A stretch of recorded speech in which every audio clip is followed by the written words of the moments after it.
Hi guys, welcome back guys. Let's talk about Visa Oculus.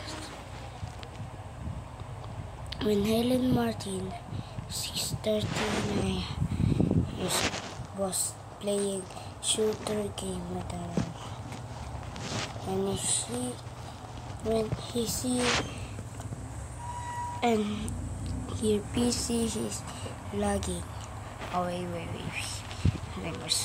Oh, by the way, ang Tagalog guys, comment kayo sa baba kung sino mga Tagalog dyan. At comment kayo sa baba kung sino mga English. Okay, start na tayo. Oh, si Helen Martin ay naglalaro lang ng shooter game. And yung PC niya naglalag. At yung screen niya nagbablock.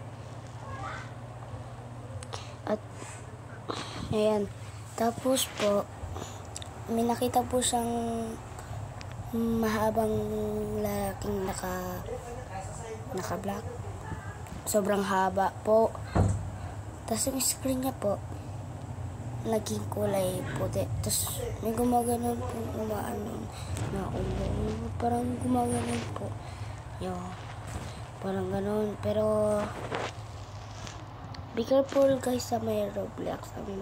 Kasi ang Visa Oculus ay kasi virus po yun. Be careful din na. Kasi po ang Roblox mayroong mga virus, mga Visa. Ang Visa po ay mga virus. Okay, be careful guys. Pag nakita nyo po yung Visa, quickly i-turn off yung tablet o kaya pindutin po itong nasa babang na photo na parang bilog o kaya parang ito yung tatlo yan. So yun guys, sana naman nag-enjoy kayo. Bye.